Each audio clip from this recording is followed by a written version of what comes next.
مطلب باقی سیاسی جماعتیں شاید الیکشن کمپین چلائیں، امیدواروں کو فائنل کریں، ایم این ایز بنائیں، ایم پی ایز بنائیں،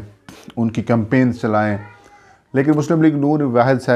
شاید جماعت ہے جس کے اندر یہ کنفیوژن موجود ہے کہ ہمارا وزیر اعظم کون ہوگا۔ پیپلز پارٹی بھی بڑی کلیئر ہے کہ اگر ان کی جماعت سیٹیں جیت جاتی ہیں تو وزیر اعظم ہمارا بلاول بھٹو ہوگا۔ پی ٹی آئی بھی کلیئر ہے کہ اگر دوبارہ انہیں اقتدار ملتا ہے تو وزیر اعظم عمران خان ہوں گے، لیکن مسلم لیگ نون کنفیوژن کا شکار ہے کیونکہ ان کے اندر 3 امیدوار موجود ہیں وزیر اعظم کے لیے۔ پہلا نمبر نواز شریف خود، انہیں آپ رول آؤٹ نہیں کر سکتے گو کہ وہ نااہل ہیں، لیکن ایک موو بنائی جا رہی ہے کہ تاحیات نااہلی کے خلاف سپریم کورٹ بار یا پھر Pakistan bar council supreme court سے رجوع کرے اور اس کی وضاحت کر دے کہ کسی بھی سیاستدان کو تاحیات نااہلی کی سزا ختم ہونی چاہیے، کچھ وقت کے لیے ہو۔ اگر 5 سال تک وہ کر دی جاتی ہے تو نواز شریف کو نااہل 2023 کے انتخابات تک ہوئے 5 سال ہو جائیں گے تو وہ ایلیجیبل ہو جائیں گے، جیسے یوسف رضا گیلانی ہوئے تھے، اور اسی طرح جہانگیر خان ترین بھی ہو جائیں گے۔ بہرحال یہ پائپ لائن میں ہے معاملہ، شاید سپریم کورٹ اس کے اوپر کچھ وضاحت کر دے۔ تو پہلا نمبر نواز شریف کا، دوسرا نمبر مریم نواز کا۔ مریم نواز کے اوپر بھی کیسز موجود ہیں، نااہلی بھی موجود ہے۔ تیسرے امیدوار ہیں شہباز شریف۔ تو کنفیوژن موجود ہے، لیکن ایک بات تو کلیئر ہے کہ مسلم لیگ نون کی وزارت عظمیٰ جہاں جیسے بھی آتی ہے یا وزارت اعلیٰ جیسی بھی آتی ہے انہی کے گھر کے اندر رہتی ہے۔ گو کہ جب نواز شریف نااہل ہوئے تھے تو حمزہ شہباز ایم این اے موجود تھے، ان کو وزیر اعظم بنایا جا سکتا تھا لیکن نہیں بنایا گیا شاہد خاقان عباسی، کیونکہ حمزہ سے زیادہ اعتبار شاہد خاقان عباسی کے اوپر تھا۔ بہرحال اختلافات بڑھتے جا رہے ہیں۔ ابھی میرے خیال میں مسلم لیگ نون کو انتخابات 2023 کی تیاریاں کرنا چاہیے، امیدواروں کو فائنل کرنا چاہیے، ان کی کمپین چلانی چاہیے، نہ کہ اس طرح کے معاملات کے اندر گھسنا چاہیے جس سے الٹا اور جو پارٹی کے ورکرز ہیں وہ کنفیوژن کا شکار ہوتے ہیں۔ کچھ لوگ یہ بھی بات کرتے ہیں کہ ایک اسٹریٹجی ہوتی ہے مسلم لیگ نون کی کہ وہ لوگوں کو الجھائے رکھے یا پھر اسٹیبلشمنٹ کے ساتھ شہباز شریف ڈیل کریں اور یہ اپنے موقف کے اوپر رہیں، لیکن اب چیزیں وہ کافی حد تک کم ہوتی جا رہی ہیں۔ اب اختلافات سنگین صورتحال اختیار کرتے جا رہے ہیں اور نظر بھی آتے جا رہے ہیں۔ میری 2-3 جے یو آئی کے لوگوں سے بات ہوئی جو کہ پی ڈی ایم کو لیڈ کر رہے ہیں، وہ کہتے ہیں کہ شہباز شریف کی بات کے اوپر ہم اعتبار نہیں کرتے کیونکہ جو بات مریم یا پھر نواز شریف کرتے ہیں ہم انہیں ہی حد میں سمجھتے ہیں، یعنی کہ چھوٹے بھائی کی ویلیو ختم ہوتی جا رہی ہے۔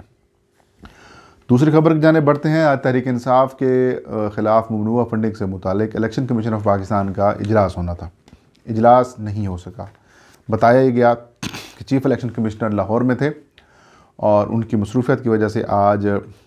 جو ہے اجلاس مؤخر کیا گیا ہے اور آئندہ 1-2 روز کے اندر دوبارہ اس اجلاس کو بلایا جا سکتا ہے۔ اس اجلاس کی خاص بات یہ ہے کہ تحریک انصاف کے خلاف جو اسکروٹنی کمیٹی کی رپورٹ ہے اس کے اوپر فیصلہ ہونا ہے کہ پی ٹی آئی اور اکبر ایس بابر کو کب بلایا جانا ہے اور ان کے ہینڈ اوور کی جانی ہے یہ رپورٹ، جس کے بعد یہ پبلک ہوگی، اس میں یہ چیزیں سامنے آئیں گی کیا واقعی میں تحریک انصاف کو غیر ملکی فنڈنگ یا ممنوعہ فنڈنگ ہوئی ہے یا نہیں ہوئی، یا پھر کچھ بے ضابطگیاں تھیں اور بے ضابطگیوں کی بنیاد کے اوپر کیا کیس بنتا ہے یا نہیں بنتا۔ یہ سارے معاملات زیر غور آئیں گے اور فیصلہ کیا جائے گا کہ کب نوٹسز جاری کیے جانے ہیں۔ کچھ لوگ یہ بھی دعویٰ کر رہے ہیں کہ اس کے اندر اربوں روپے کی مزید پی ٹی آئی کی جو ہے وہ غیر ملکی فنڈنگ سامنے آئی، لیکن ایسی بات درست نہیں ہے۔ کچھ irregularities سامنے آئی ہیں اور irregularities کے اوپر جو ہے وہ پارٹی بین نہیں ہو سکتی۔ آپ کو یاد ہوگا ناظرین، سینٹ انتخابات جب بھی ہوتے ہیں پاکستان میں پیسے کی ریل پھیل، پیسے کا استعمال اور ضمیروں کے سودے کی باتیں شروع ہو جاتی ہیں۔ پی ٹی آئی کی حکومت نے کوشش کی کہ ان سینٹ انتخابات کو پیسوں کا استعمال روکنے کے لیے اوپن بیلٹنگ کے تحت ووٹنگ کرائی جائے۔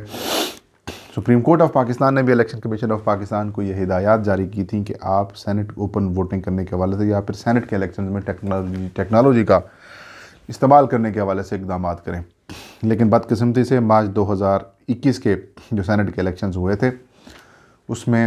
سپریم کورٹ آف پاکستان کی جانب سے ایک راہ ملنے کے باوجود بھی الیکشن کمیشن آف پاکستان نے ان انتخابات کو پرانا طریقہ کار کے تحت کرایا، جس کے بعد ہم نے دیکھا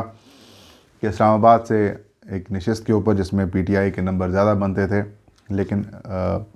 انسائیڈ دا ٹیبل جس طریقے سے گیمز کی جاتی ہیں ویسی گیم کی گئی اور یوسف رضا گیلانی اسلام آباد کی نشست کے اوپر سینیٹر بن گئے اور ایک بار پھر پاکستان کی سیاست جو ہے وہ بدنام ہوئی ہے. پی ٹی آئی یہ کوشش کر رہی ہے کہ سینٹ کے انتخابات کو صاف شفاف اور پیسوں کے استعمال سے روکنے کے لیے قانون سازی کی جائے اوپن بیلٹنگ کے تحت, اور الیکشن کمیشن آف پاکستان کو یہ بااختیار بنایا جائے کہ اگر کہیں اسے یہ محسوس ہو کہ یہ میرٹ سے ہٹ کے ہوا ہے تو اس کے پردہ اس کا جو ہے وہ فاش کیا جا سکتا ہے, اس ووٹ کو دیکھا جا سکتا ہے کس کو پڑنے والا ووٹ کس کو ملا ہے, تاکہ پھر ان کے خلاف کارروائی کی جا سکے اور انویسٹیگیشن سٹارٹ کی جا سکے. آج کیبنٹ کے اجلاس میں اس کے اوپر وزارت پارلیمانی امور اور وزارت قانون کی جانب سے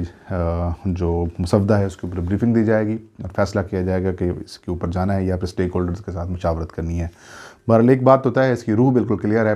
کہ پیسے کا استعمال نہیں ہونا چاہیے پاکستانی کی سیاست میں. سیاست بدنام ہوتی ہے تو لوگوں کا حکومت اور جمہوریت سے اعتماد اٹھ جاتا ہے, تو سسٹم کو بہتر بنانے کے لیے ایسی اصلاحات ضروری ہیں. ناظرین یہ تھی آج کی ویڈیو. انشاءاللہ نیکسٹ ویڈیو میں نئی خبر اور نئے ایشو کے ساتھ میں حاضر ہوں گا. تب تک مجھے اجازت دیجیے. اپنا اور اپنے چاہنے والوں کا بہت سارا خیال رکھیں. اللہ ہم سب کا حامی و ناصر ہوں.